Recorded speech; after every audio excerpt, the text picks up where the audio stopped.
اب سنو مصطفیٰ نے اپنی اہل بیت کے لیے جو ان کی فضیلتیں، ان کی عظمتیں احادیث میں بیان فرمائی ہیں۔ حضور نے متعدد مقامات پر اپنے خاندان کی عظمت، اپنے خاندان کی فضیلت کو بیان فرمایا۔ احادیث کے میں ٹکڑے آپ کو سنا رہا ہوں، مصطفیٰ نے کیا فرمایا، مچل کے بولو سبحان اللہ۔ میرے آقا نے ارشاد فرمایا، الا ومن مات علی حب آل محمد مات تائبا، الا ومن مات علی حب آل محمد مات مؤمنا، الا ومن مات علی حب آل محمد مات شہیدا، الا ومن مات علی حب آل محمد بشرہ الملائکۃ بالجنہ، الا ومن مات علی حب آل محمد جعل اللہ له قبرہ مزار ملائکۃ الرحمہ، الا ومن مات علی حب آل محمد مات شہیدا، الا ومن مات علی حب آل محمد جعل اللہ له قبرہ مزار ملائکۃ الرحمہ، الا ومن مات علی حب آل محمد مات مؤمنا، الا ومن مات علی بغض آل محمد مات کافرا۔ محبت سے بولو سبحان اللہ، سبحان اللہ، سبحان اللہ۔ کیا فرمایا حضور نے؟ تاجدار مدینہ امام الانبیاء سید کونین صلی اللہ تعالی علیہ وسلم نے فرمایا، جو میرے خاندان کی محبت میں دنیا سے جائے گا، جو میرے خاندان کا پیار اپنے دل میں لے کر جائے گا، قسم خدا کی یہ ذکر ایسا ہے کہ خود بخود بیدار کر دیتا ہے، زندگی عطا کر دیتا ہے۔ یہ ذکر ایسا ہے اہل بیت کا، دن بھر یقین کریں پڑا رہا بیماری میں، اٹھا نہیں گیا، آنکھیں نہیں کھل رہی تھیں، اب ذکر اہل بیت کا موقع آیا تو خود بخود اللہ نے فضل فرما دیا۔ سبحان اللہ، سبحان اللہ۔ خود بخود معاملات صحیح ہو جاتے ہیں، زندگی دیتا ہے یہ ذکر، زندگیاں عطا کرتا ہے یہ ذکر۔ تاجدار مدینہ امام الانبیاء سید کونین صلی اللہ تعالی علیہ وسلم نے فرمایا، جو میرے خاندان کی محبت میں دنیا سے جائے گا، جو میری آل کا پیار سینے میں لے کر جائے گا، میرے حضور فرماتے ہیں، میرے آقا فرماتے ہیں، کسی اور حالت میں نہیں مر سکتا، اللہ تبارک و تعالیٰ اسے اس حال میں دنیا سے اٹھائے گا کہ اس کا ایمان سلامت ہوگا۔ سبحان اللہ، سبحان اللہ۔ اہل بیت سے محبت کرنے والا مومن ایمان کی حالت میں دنیا سے جائے گا۔ الا ومن مات علی حب آل محمد مات شہیدا، حضور فرماتے ہیں میری خاندان کی محبت میں مرنے والا، میری آل کے پیار میں دنیا سے رخصت ہونے والا، میرے خاندان کے پیار میں دنیا سے جانے والا، تم دیکھو گے اپنے بستر پہ دم توڑ رہا ہے، تم دیکھو گے اسے بستر پہ موت آ رہی ہے، لیکن آقا فرماتے یاد رہے وہ اپنے بستر پہ ضرور دم توڑے گا، لیکن اللہ اسے مرتبہ شہادت کا عطا فرمائے گا۔ سبحان اللہ۔ شہیدوں کے زمرے میں اس کا نام، شہیدوں کی لسٹ میں نام، شہیدوں کے زمرے میں شامل ہو جائے گا۔ سمجھ رہے ہو کیا ہے محبت اہل بیت؟ غور تو کرے کوئی۔ الا ومن مات علی حب آل محمد مات تائبا، میرے حضور فرماتے ہیں اگر دل میں میرے خاندان کی محبت ہے اور میرے خاندان کے پیار میں دنیا سے جا رہا ہے، ایمان کی حالت میں جائے گا، آقا فرماتے گناہ کیے زندگی میں، گناہگار ہے، لیکن میرے آقا نے فرمایا جو میرے خاندان کا پیار اپنے دل میں لے کر دنیا سے جائے گا، اللہ تبارک و تعالیٰ اسے مرنے سے پہلے توبہ کی دولت عطا فرما دے گا۔ اللہ اکبر، نعرہ رسالت یا رسول اللہ، خاندان اہل بیت زندہ باد، جشن شہید اعظم زندہ باد۔ سبحان اللہ، سبحان اللہ۔ اللہ اسے توبہ کی دولت عطا فرما دے گا۔ الا ومن مات علی حب آل محمد بشرہ الملائکۃ بالجنہ،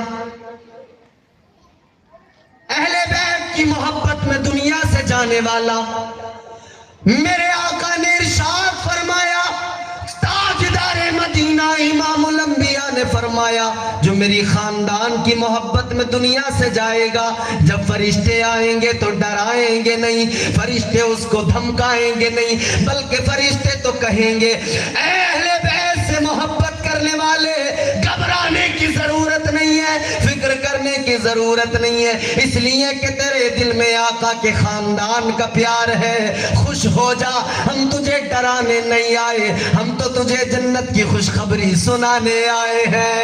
نعرہ تکبیر، ہاتھوں کو اٹھا کر جواب دے، نعرہ تکبیر، نعرہ رسالت، نعرہ حیدری، نعرہ حیدری۔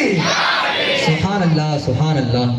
ہم تو تجھے جنت کی خوشخبری دینے آئے ہیں، خوش ہو جا، تو جنتی ہے۔ یقیناً جو اہل بیت سے پیار کرتا ہے، سچی محبت کرتا ہے، اہل بیت کا سچا عاشق یقیناً جنت کا مستحق ہے۔ سبحان اللہ سبحان اللہ۔ قدر والے جانتے ہیں قدر شان اہل بیت، یہ اہل بیت کا مقام ہے۔ اور توجہ سے سنو اگلی روایت، انشاءاللہ ایمان کو حرارت ملے گی، ذرا جھوم کے بولو سبحان اللہ سبحان اللہ۔ تاجدار مدینہ نے ارشاد فرمایا الا ومن مات علی حب آل محمد جعل اللہ لہ قبرہ مزار ملائکۃ الرحمہ۔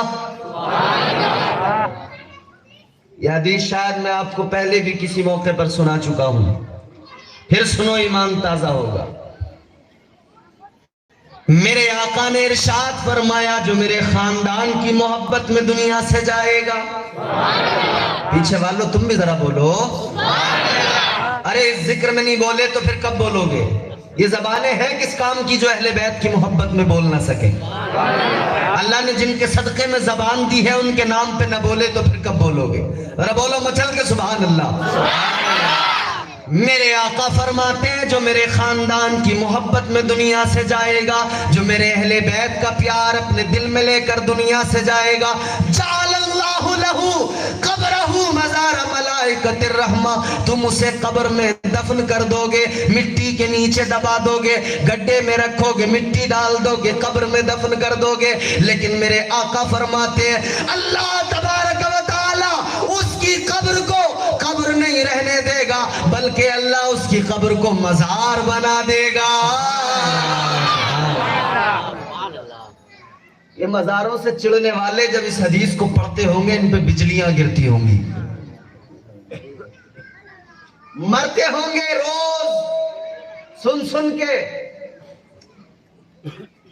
یہ جو مزاروں پہ جانے کو بدعت کہتے پھرتے ہیں نا، ارے قبر کے پجاری ہیں یہ، سنیوں کو قبر کے پجاری، قبر کے پجاری، بدعتی بدعتی مشین چل رہی ہے ان کی، بدعت والی مشین۔ سنی جہاں دربار غریب نواز میں پہنچا وہیں ان کی حالت خراب، فوراً بدعت کے فتوے لگا دیا، ارے قبر کے پجاری ہیں۔ احمق بے وقوف، تجھے قبر نظر آتی ہے، ہمیں قبر میں اللہ کا پیارا نظر آتا۔ سبحان اللہ سبحان اللہ۔ تجھے صرف قبر نظر آتی ہے، ہمیں مصطفیٰ کی حدیث یاد آتی ہے، قبر کو مزار اللہ بناتا ہے، اور اس کی قبر کو بناتا ہے جو میرے نبی کے خاندان سے پیار کرتا ہے۔ قبر مٹی پتھر بس یہی نظر آتا۔ یہ گلاس ہے، اس کے اندر پانی ہے، اگر یہ گلاس خالی ہو تو اس گلاس کی قیمت الگ، اس کے اندر پانی ہے تب اس کی قیمت بولو زیادہ۔ کسی انسان کا دم نکل رہا ہو، آخری وقت ہو، بس مرنے کی حالت میں، توجہ ہے، کسی ایسی جگہ پر کوئی آدمی ہے کہ اسے وہاں مرنے کے قریب ہے، پیاس کی شدت اسے تڑپا رہی ہے، پیاس لگ رہی ہے، بس دم نکلنے والا ہے، لبوں پہ دم ہے، پھر بتاؤ اسے اس وقت میں پانی کی قدر کا احساس ہوتا ہے کہ نہیں ہوتا؟ وہ پانی مانگے، ابراہیم بھائی سرپنچ پہنچ جائیں، پانی کا خالی گلاس، لیکن وہ سونے کا گلاس ہو، وہ لے کر اس کے پاس چلے جائیں، اسے سونے کا گلاس دیں، وہ گلاس کا کیا کرے گا؟ پھینک دے گا، کہے گا اس کی ضرورت نہیں ہے۔ زندگی بچانے کے لیے اب کوئی دولت، کوئی سرمایہ، کوئی سونا، کوئی چاندی کام نہیں آئے گی، صرف پانی کے چند قطرے مل جائیں تو زندگی بچ جائے گی۔ سبحان اللہ۔ سونے کا گلاس ہو، چاندی کا گلاس ہو، کتنا ہی اسٹائلش کیوں نہ ہو، پھینک دے گا۔ پھر اگر یہ امام صاحب پلاسٹک کا گلاس لے کر ڈسپوزل چلے جائیں، اس میں پانی ہو، تو جس نے سونے کے گلاس کو اپنے لبوں سے نہیں لگایا، پھینک دیا، وہ اس پلاسٹک کے گلاس کو جلدی پکڑے گا، لبوں سے لگائے گا، پانی پیے گا، پانی پی کر اسے سکون مل جائے گا۔ وہ کہے گا اس وقت میں زندگی کی قدر ہے، زندگی کی قیمت ہے اور پانی کی ضرورت ہے، تو پانی اہم ہے، گلاس کی کوئی اہمیت۔ تو گلاس چاہے سونے کا ہو، گلاس چاہے چاندی کا ہو، اس کی قیمت نہیں، گلاس کے اندر کیا ہے اس کی قیمت ہے۔ بولو بولو سبحان اللہ، سبحان اللہ۔ گلاس کے اندر کیا ہے اس کی قیمت ہے۔ گلاس میں اگر پانی ہے تو اس کی قیمت ہے، گلاس خالی ہو پھر سونے کا کیوں نہ ہو کوئی قیمت نہیں۔ ہم بھی تو یہی دنیا کو سمجھاتے ہیں، تجھے صرف پتھر نظر آتا ہے، تجھے اندر غریب نواز نظر نہیں آتا۔ ہم اگر پتھر کو چومتے ہیں اس لیے نہیں کہ وہ سنگ مرمر ہے، اس لیے نہیں کہ وہ بہت قیمتی پتھر ہے، نہیں، اس لیے چومتے ہیں کہ خواجہ غریب نواز کے جسم اطہر سے اس پتھر کو نسبت حاصل ہو گئی۔ سبحان اللہ، سبحان اللہ۔ مزار بناتا ہے اللہ اس کی قبر کو جو اہل بیت سے محبت کیا کرتا ہے۔ جعل اللہ لہ قبرہ مزار ملائکۃ الرحمہ۔ پھر ایک بات اور سنیں، ایک مزار وہ جس پہ میں جاؤں، تم جاؤ، انسان جائیں، انسان جانے لگے۔ کبھی کبھی لوگ جو ہے نا گڑبڑ بھی کر دیتے ہیں، فرضی مزار بھی بنا کے کھڑے کر دیتے ہیں، جہاں کچھ ہوتا ہی نہیں ہے وہاں بھی لوگ بنا دیتے ہیں، پھر اس کی آڑ میں لوگوں نے یہ بھی جرم کیا ہے، بے وجہ کے بھی بنا ڈالے، بے عمل لوگوں کے بھی بنا ڈالے۔ اللہ معاف فرمائے اور اللہ ہم سب کو محفوظ فرمائے۔ میں جاؤں مزار پر ایک بات، تم جاؤ مزار پر، دنیا کا کوئی بھی انسان مزار پہ جائے یہ الگ بات ہے۔ تاجدار مدینہ نے ارشاد فرمایا، الا ومن مات علی حب آل محمد جعل اللہ لہ قبرہ مزار ملائکۃ الرحمہ۔ اللہ اہل بیت کی محبت میں مرنے والے کی قبر کو مزار بنا دے گا، اور مزار بھی ایسا بنائے گا کہ اس مزار پر صرف انسان نہیں بلکہ اللہ کے فرشتے بھی صبح و شام آیا کریں گے۔ سبحان اللہ، سبحان اللہ۔ مزار ملائکۃ الرحمہ، اللہ کی رحمت والے فرشتے مزار پہ آیا کریں گے، اس کی رحمت کے فرشتے مزار پر آئیں گے، اللہ ایسا مزار بنائے گا۔ پھر ایک اور بڑے مزے کی بات سنو، ہم اور آپ سنی مسلمان ہیں، میرے آقا کی حدیث سنو، حضور نے فرمایا، الا ومن مات علی حب آل محمد مات علی اہل السنت والجماعہ۔ تاجدار مدینہ نے ارشاد فرمایا، میرے حضور نے فرمایا، جو میرے خاندان کی محبت میں دنیا سے جائے گا، جو میرے اہل بیت کی محبت میں دنیا سے جائے گا، اسے موت اس حالت میں آئے گی کہ وہ کسی اور مسلک سے نہیں ہوگا بلکہ وہ اہل سنت والجماعت سے تعلق رکھتا ہوگا۔ اہل سنت والجماعت سے اس کا تعلق ہوگا۔ یہ اہل بیت ہیں، یہ مصطفیٰ کا خاندان ہے، اسی خاندان میں مولا علی ہے، اسی میں حسنین کریمین ہیں، اسی میں سیدہ فاطمۃ الزہرا ہیں۔ اللہ اکبر۔ مولا علی داماد پیغمبر، فاتح خیبر، کبھی دیوار ہلتی ہے کبھی در کانپ جاتا ہے، علی کا نام سن کر اب بھی خیبر کانپ جاتا ہے۔ نہ چھیڑ مجھ کو چٹائی پہ بیٹھا رہنے دے، تمام شہر کا فاقہ خرید سکتا ہوں، علی کے در کا بھکاری ہوں کیا سمجھتا ہے میں تیرا سارا علاقہ خرید سکتا ہوں. سبحان اللہ. اہل بیت سے محبت اور ان کا ادب کرنا یہ ایمان کا حصہ ہے. میرے حضور نے فرمایا جس نے میرے خاندان سے محبت کی اس نے مجھ سے محبت کی. جس نے میرے خاندان سے نفرت کی گویا اس نے مجھ سے نفرت کی. جس نے میرے خاندان کو برا بھلا کہا اس نے مجھے برا بھلا کہا. جس نے حضور نے فرمایا الا ومن مات علی بغض آل محمد مات کافرا. تاجدار مدینہ امام الانبیاء سید کونین صلی اللہ تعالی علیہ وسلم نے فرمایا جو میرے خاندان کا بغض لے کر دنیا سے جائے گا, جو میرے خاندان کی دشمنی میں مرے گا, میرے آقا فرماتے ہیں کہیں بھی مر جائے اگر دل میں میرے خاندان کی دشمنی ہے, تاجدار مدینہ نے فرمایا کہ وہ کسی اور حالت میں نہیں مرے گا بلکہ جب بھی مرے گا اس کی حالت کفر پر ہوگی, کفر پر اس کی موت آئے گی, کافر ہو کر مرے گا. اہل بیت سے نفرت کرنے والا, دشمنی کرنے والا کفر کی حالت میں مرے گا, کافر ہو کے دنیا سے جائے گا. میرے حضور کے صحابہ نے بہت ادب کیا, بہت محبت کی. تم جانتے ہو جس نے قیصر و کسریٰ کو ہلا دیا میرے آقا کے پیارے صحابی جناب حضرت عمر فاروق اعظم رضی اللہ تعالیٰ عنہ. 22 لاکھ مربع میل پر جس نے اسلام کے پرچم کو لہرا دیا, کفر جس کے نام سے لرزہ برندام ہو, کفر کا کلیجہ کانپ جاتا ہو جس کا نام سن کر, وہ جناب حضرت عمر فاروق اعظم مسجد رسول کے اندر ہے, مسجد نبوی شریف کے اندر ہے, منبر پہ بیٹھے ہوئے ہیں, جمعے کا خطبہ دے رہے ہیں. حضرت عمر فاروق اعظم جمعے کا دن منبر کے اوپر خطبہ دے رہے ہیں کہ اچانک حسنین کریمین آ گئے, مولا حسین آئے. بچپن ہے مولا حسین کا, یہ بچپن سے کچھ زیادہ ہے, جوانی کے قریب ہے. مسجد نبوی شریف کے اندر مولا حسین آئے, میرے آقا حسین آئے. امام حسین جب مسجد میں داخل ہوئے تو حضرت عمر فاروق اعظم منبر پہ جلوہ فرما ہے, منبر پہ جمعے کا خطبہ دے رہے ہیں. اللہ اللہ حسین آئے, آنے کے بعد میں کہنے لگے عمر یہ میرے نانا کا منبر ہے, نیچے اتر جا. کس نے کہا؟ حسین نے.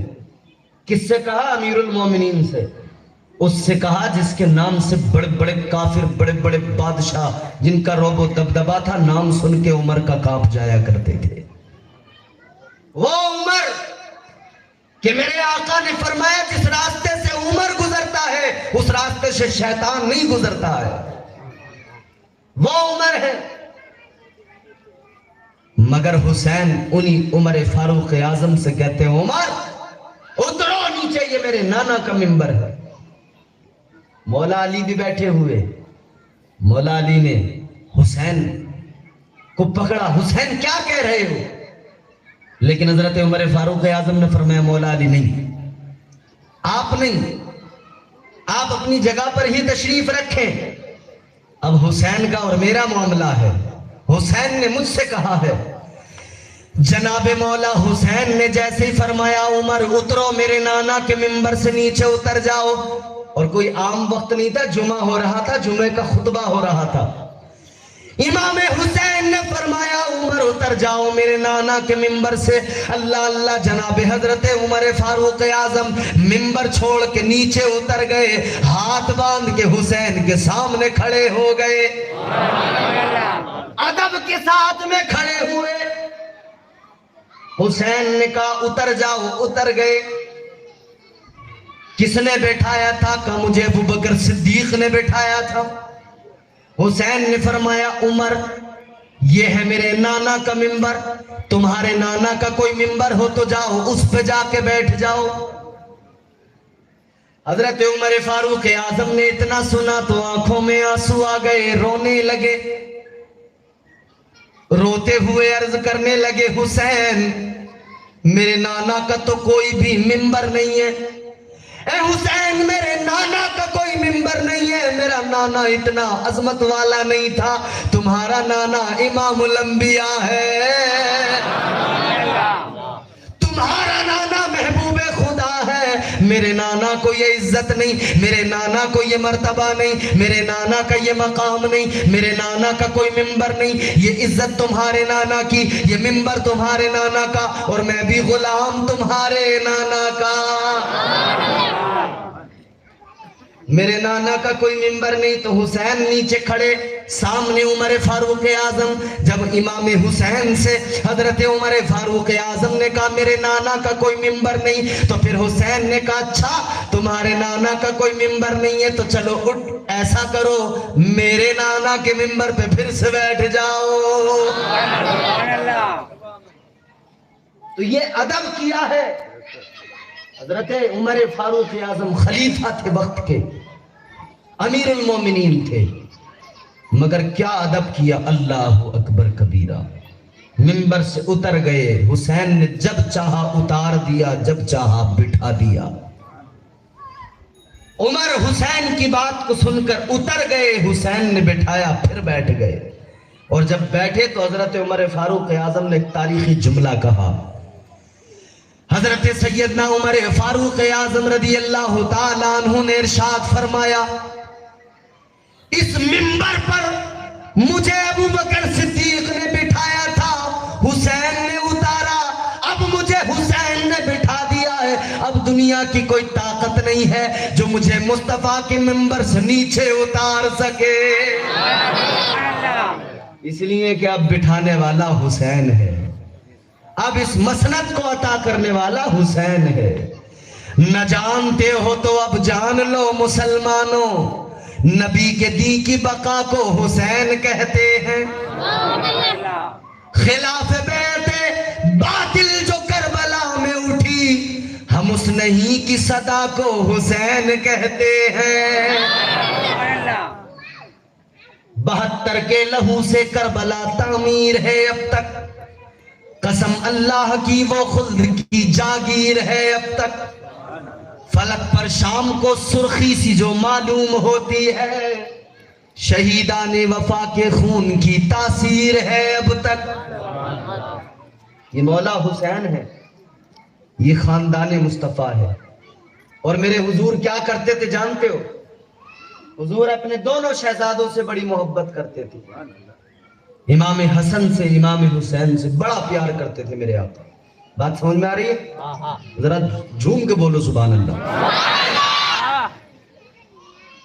سینے سے لگاتے پیار فرماتے، لبوں کو چومتے، رخساروں کو چومتے، اور چومنے پر بس نہیں کرتے تھے، میرے آقا تو اپنے شہزادوں کو چومتے بھی تھے اور ساتھ ساتھ سونگتے بھی تھے۔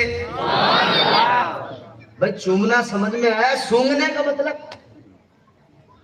یا رسول اللہ چومنا سمجھ میں آ گیا، سونگنے کا مطلب کیا ہے آقا یہ سمجھ میں نہیں آیا۔ میرے حضور نے فرمایا نواسے ہیں، میرے شہزادے ہیں، میری بیٹی فاطمہ کے بیٹے ہیں، مجھے پیار آتا ہے، میری محبت مجھ سے کہتی ہے میں انہیں پیار کروں، میں پیار کرتا ہوں، چوما کرتا ہوں، ان کے بوسے لیا کرتا ہوں۔ آقا سمجھ میں آیا سونگنے کا کیا مطلب؟ اب توجہ سے سنو، میرے آقا نے فرمایا میرے حسن و حسین جنت کے 2 پھول ہیں، جب میں انہیں سونگا کرتا ہوں تو مجھے جنت کے پھولوں کی خوشبو مل جاتی ہے۔ نعرہ تکبیر، نعرہ رسالت، نعرہ حیدری، حق حسین، حق حسین، نعرہ حیدری۔ سبحان اللہ سبحان اللہ، جنتی پھول ہیں، اللہ اکبر کبیرہ۔ کتنا فاصلہ میرے حضور کے گھر سے حضرت فاطمہ کے گھر کا؟ کوئی فاصلہ نہیں۔ جناب مولا علی کا جو گھر جس میں فاطمۃ الزہرا اور آپ کے بچے رہتے ہیں، اس کا دروازہ مسجد نبوی میں کھلا کرتا تھا، مسجد کے اندر ہی دروازہ کھلتا تھا۔